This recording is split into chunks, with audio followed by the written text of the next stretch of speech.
Welcome YouTube, I am doctor Aniket and you are watching wet study.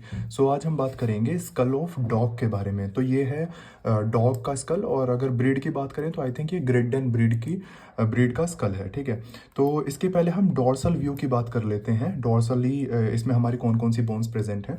तो सबसे पहले हम स्टार्ट करेंगे यहाँ से। सो ये वाली जो बोन आपको दिख रही है, शायद क्लियर डिमार्केशन आपको दिख रहा होगा, दिस इज पैराइटल बोन। ठीक है, पैराइटल बोन के आगे आपको कौन सी बोन देखने के लिए मिलेगी? This is frontal bone. ये जो आपको बोन देखने के लिए मिल रही है, this is frontal bone.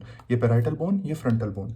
Frontal bone के आगे आपको देखने के लिए मिलेगी यहाँ पर, ये है नेजल बोन। आप देखेंगे this one is nasal bone, ये जो आपको पूरी देखने के लिए मिल रही है। ठीक है, नेजल बोन के आप जैसे ही नीचे आ जाएंगे, दिस इज मैग्जिला। ये आपको पूरी ये मैग्जिला बोन है। ठीक है, अब मैग्जिला के बाद यहाँ पर आप देखेंगे ये नीचे एक फोरामेन देखने के लिए मिलेगा आपको, बहुत इंपॉर्टेंट फोरामेन है। ये फोरामेन कई बार सर्जिकल अफेक्शंस में, टूथ एक्सट्रैक्शन में यूज करा जाता है। This is infra orbital foramen. क्यों बोलते हैं इंफ्रा ऑर्बिटल? इंफ्रा मतलब कि नीचे, ऑर्बिटल मतलब कि ऑर्बिट के नीचे। ठीक है, तो इंफ्रा ऑर्बिटल फोरामेन। तो मैंने कौन कौन सी बोन्स आपको बता दी।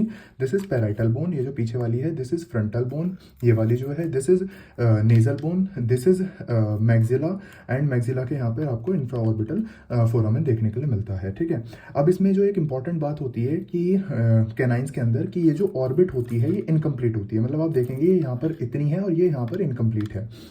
कैटल की तरह नहीं, ये यहाँ पर इनकम्प्लीट होती है। ठीक है, सो अब हम बात करेंगे टीथ के बारे में। सो इंपॉर्टेंट है यहाँ पर टीथ के बारे में जानना, क्योंकि डेंटल अफेक्शंस भी हमें देखने के लिए मिलते हैं डॉग्स के केस में। सो यहाँ पर आपको 3 इंसाइजर्स देखने के लिए मिलेंगे, 1, 2 एंड 3।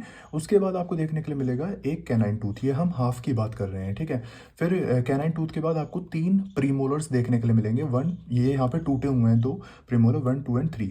ठीक है, प्रीमोलर के बाद आपको यहाँ पर देखने के लिए मिलेगा चौथा प्रीमोलर। ठीक है, पहले 3 प्रीमोलर, फिर ये चौथा प्रीमोलर टूथ। ठीक है, फिर उसके बाद आपको 2 मोलर देखने के लिए मिलेंगे। ठीक है, तो यहाँ पर आपको 4 प्रीमोलर देखने के लिए मिले, 2 मोलर देखने के लिए मिले, एक कैनाइन और 3 इंसाइजर्स टूथ। ठीक है, तो देखने के लिए मिले यहाँ पर। ये पूरा इसका जो अपर जो है वो कंप्लीट हुआ। ठीक है, इसे हम बोलते हैं सॉकेट, जिसके अंदर की बोन, ये जिसके अंदर की टूथ हमारे जाते हैं। This is socket, alveolar socket इसे हम बोलते हैं। ठीक है, ये जो आपको उभरा हुआ एरिया दिख रहा है, ठीक है, उठा हुआ एरिया दिख रहा है, इसे हम बोलते हैं एक्सटर्नल ऑसिपिटल प्रोट्यूबरेंस।